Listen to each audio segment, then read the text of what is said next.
love it when it snows. The world falls completely silent, and I can sleep undisturbed.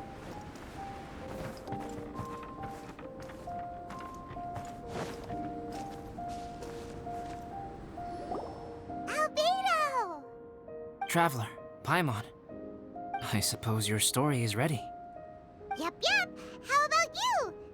Do you need some more time? No need. I am also ready to tell my story. Paimon calls dibs! Paimon first! Please, go ahead. Okay, here goes. Once upon a time, there was an evil researcher who went into the mountains and did a crazy experiment on whopper flowers to transform their appearance. After a lot of pain and suffering, the whopper flowers finally took on a human form. Then they stood by the side of the mountain to wait for unsuspecting bypassers. To whoever spoke to them, they would ask some questions such as, "Who am I? Who are you?"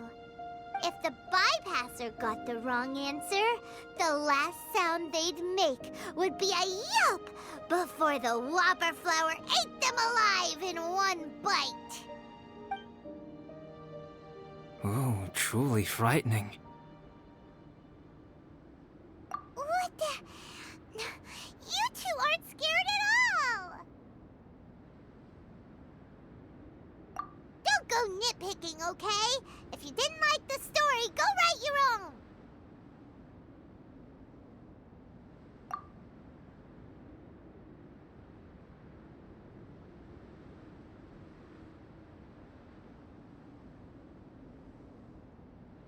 In other words, the whopper flowers would ambush and then completely replace their victims. And then what? Go back to where the person lives? Enter their home? Eat their whole family? Paimon made up this story, but now Paimon's the one who's scared by it. It's a good story. Oh, may I write it down? I may bring it up in future conversations. What for? Just to scare people with? Yes.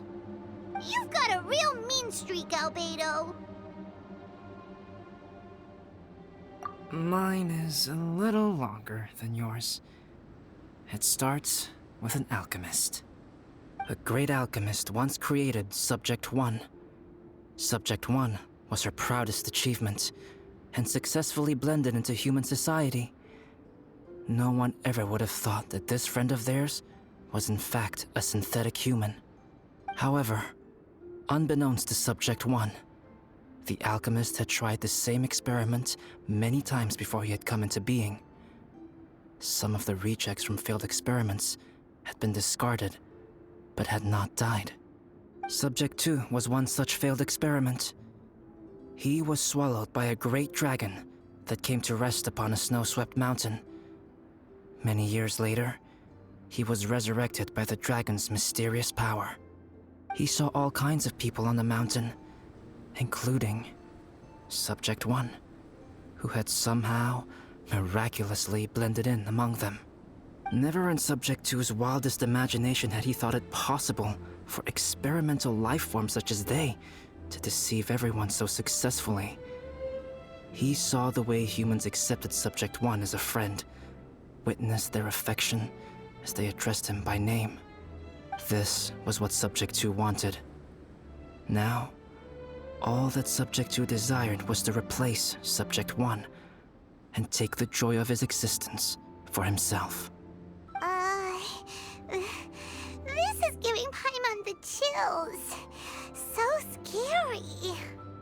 Subject 2 began to unfold his plan. He stole Subject 1's books and notes and studied all that Subject 1 had learned from the alchemist. Subject 2 was highly intelligent, and he learned quickly.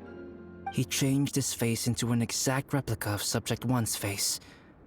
Then, he found a plant with mimicry capabilities and transformed it using dragon blood and alchemy. And so, not only did Subject 2 transform his own appearance to perfectly match that of Subject 1, he also created a third entity, Subject 3. What? There's 3 of them But Subject 2 wanted to become a perfected human. So, he erased a mark in both his and Subject 3's necks. For these marks were symbols of imperfection. In my view, it was probably a subconscious act, an instinct. He so desperately craved to become a perfect human being that he forgot something. Human beings are defined by their flaws. Subject 2's plan was meticulously crafted. Subject 3 would draw Subject 1's attention. After Subject 1 disposed of Subject 3, he would assume the threat had now disappeared and would let his guard down.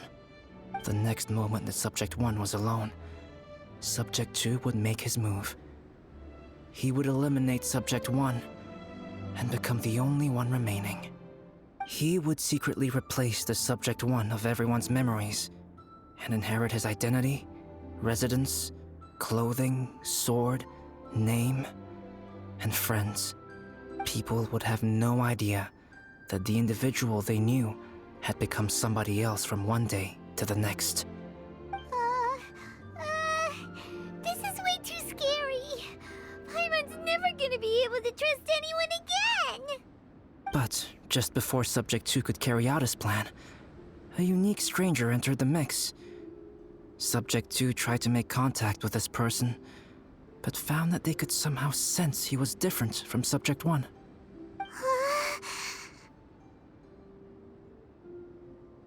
What's wrong? Are you scared? What happened then? What happened to the stranger? He became a new stage in Subject 2's plan. One more person that Subject 2 had to dispose of. It's as if there were 3 identical roses in a garden. Only one of the 3 was a fine specimen, while the other 2 were defective specimens that bore poisonous thorns. In all the world, only the gardener who tended to them could tell which was the good specimen. People do not like poisonous plants. Only a perfect rose can fetch a high price. If the inferior specimens wanted to conceal the fact of their worthlessness, they would have to take the gardener out of the picture, using their poisonous thorns. This is exactly what Subject 2 was thinking. So, he hid in the shadows and waited patiently. Maybe soon, he would get his chance to become truly human.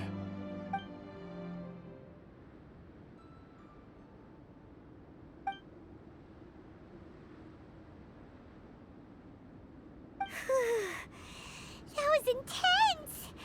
So what happened after that? Did Subject 2's plan succeed? Paimon can't bear thinking about it. Fortunately, it is just a story.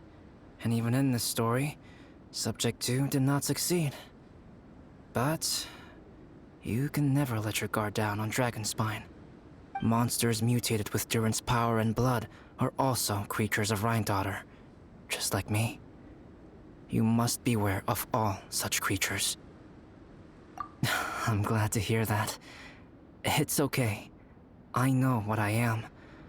You and I are both different, so there is no need for me to hide the truth from you. The only thing is that sometimes, when I think about how mighty the power of alchemy is, I feel so small.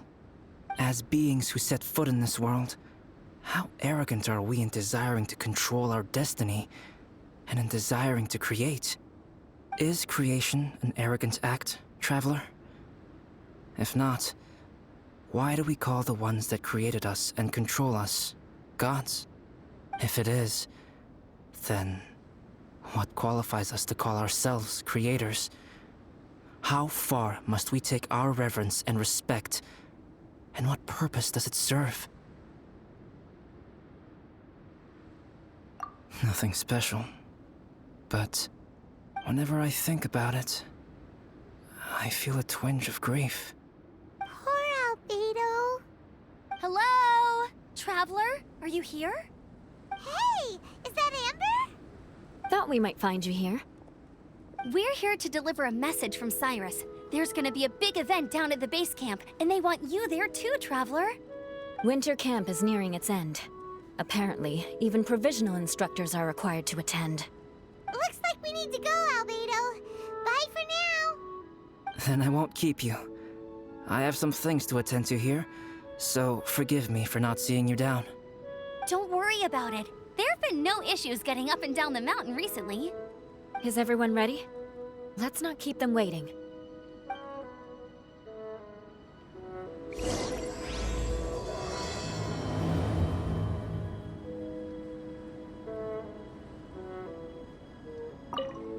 Go ahead.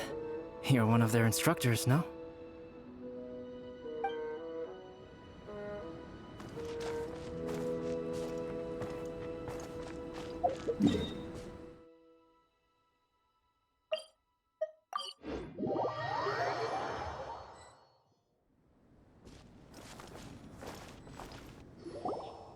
Huh? Who is this guy?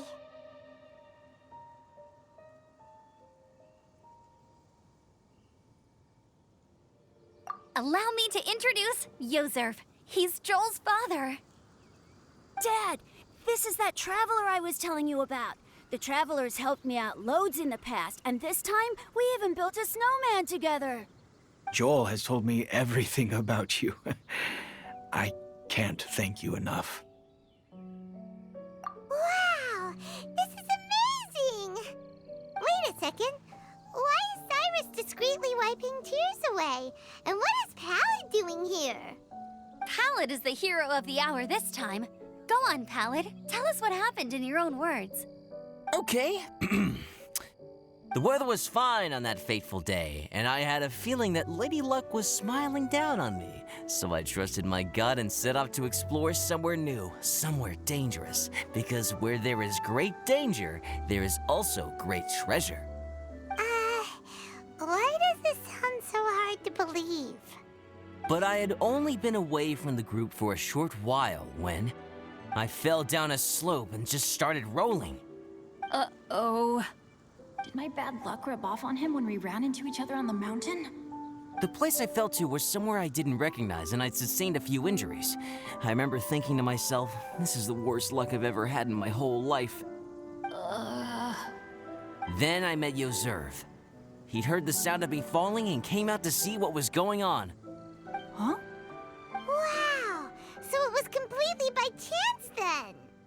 I thought he must have been someone from the Adventurers Guild here for the event, but after a few words of conversation, it was clear that he was having memory problems. He didn't even know his own name. The temperature was freezing, and there was no time to deal with all that there and then, so I convinced him to come back to the camp with me and figure everything else out after we got there. We got back to the camp, ran into Joel, and the moment he saw him, he froze for a second with this completely stunned expression on his face, and then he started crying out, "Dad! Dad!" That's when Yozerf suddenly started to remember. My memory has still not fully recovered, but Joel and his mother, they are the only ones that I will not, no, that I cannot forget. Daddy. Daddy's right here, Joel. Daddy's right here. Yozerf, don't you remember anything else at all? The poor princess, feeding the foxes? I'm sorry. I have no recollection. Maybe it's because of the head trauma. I'm not sure. I woke up and found myself covered in blood. My things were gone, and there was nothing to indicate who I was or how I got there. I crawled into a cave and settled in for a slow recovery. After my legs and feet were a little better, my hunting skills were what kept me alive. Dad, I was so worried about you. I'm all right now, Joel. Oh, don't cry. Daddy's not going anywhere. I'm here to stay. Oh, this is good. This is good. You know what, though? I definitely think my luck got worse after running into Benin on that mountain. I knew it. I just... No. I just meant if it weren't for you, there's no way I ever would have run into Yozerf on a mountain this huge. Besides, we got back safely, didn't we? So don't blame yourself. Maybe sometimes miracles can only happen when you get just unlucky enough. Palette. When did you become such a smooth talker, huh? Huh? Am I? I was just telling the truth. Oh, yeah. I want to say thank you to the Traveler, Uncle Cyrus, Auntie Eula, and Auntie Amber. Thanks, everyone.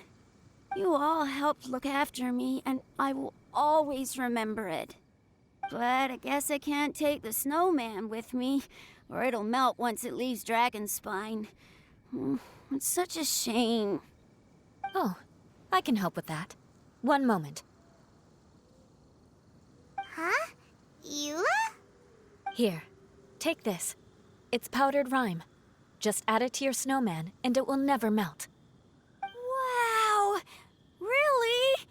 Oh, this is awesome! You're the best, Auntie Eula! Dad, I have an unmeltable snowman now! How cool is that? How can I ever repay you all? Thank you all. Thank you from the bottom of my heart. Dad, I want to go move the snowman. Can we do it now, please? Okay. I'll be leaving with Joel now.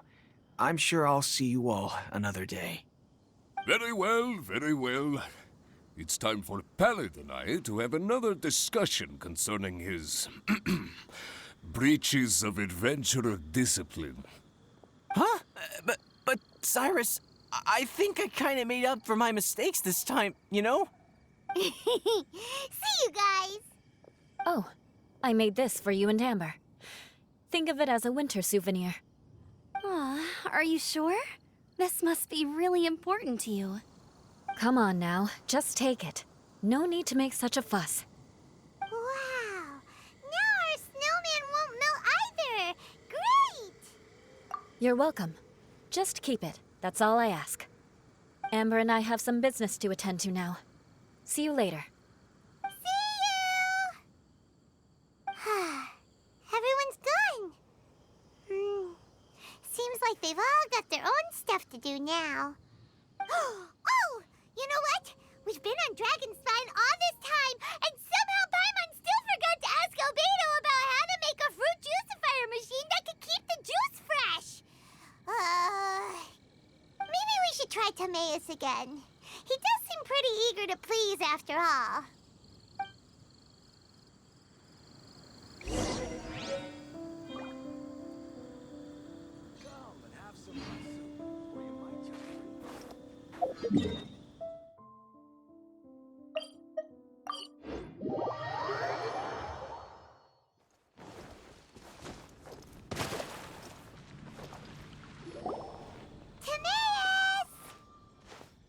Traveler and Paimon, what can I do for you? Wait a minute. You've got that mischievous look on your face. Oh, you're not still thinking about that ridiculous juicer thing, are you? Timaeus, will you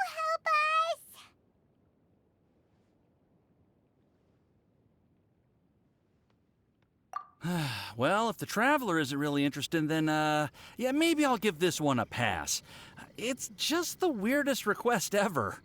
No, but Paimon's Sunsettias are gonna go to waste without it. In the time it would take me to research something like that, I could probably pick those Sunsettias again 10 times over. New research project, Timaeus? We meet again. Oh, Albedo, thank goodness.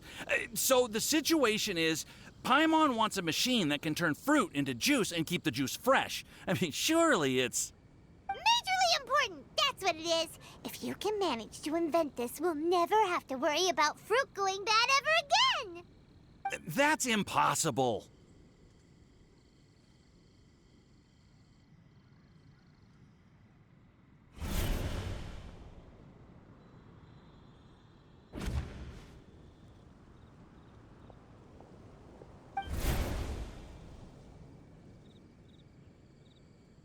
Turning fruit into juice is not hard, but keeping it fresh is more difficult. But if you simply want to keep the fruit from rotting, there are many ways to achieve this. Right, Traveler?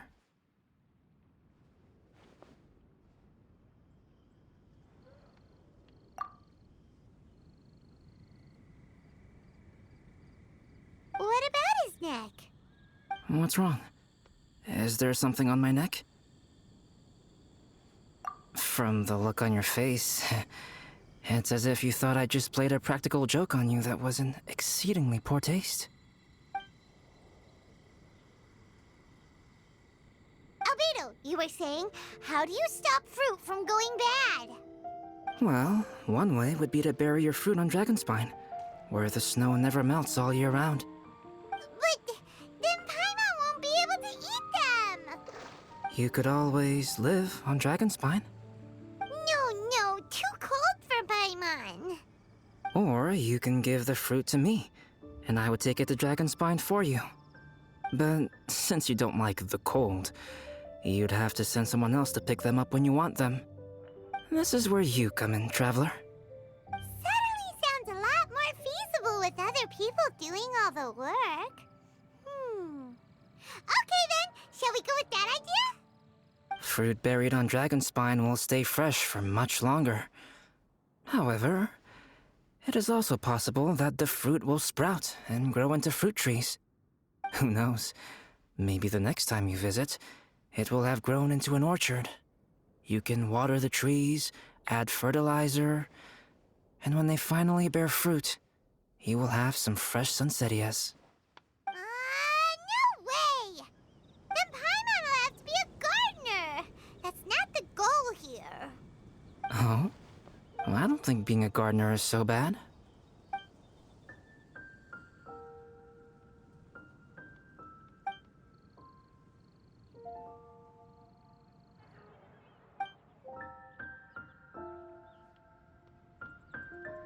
Albedo! Stop trying to get your hands on Paimon's super sweet Sincerias!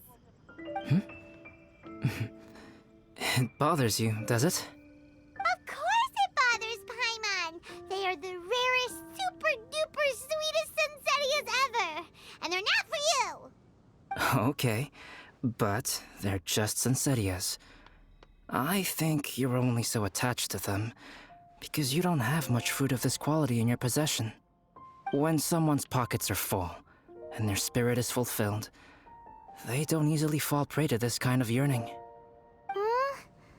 Really?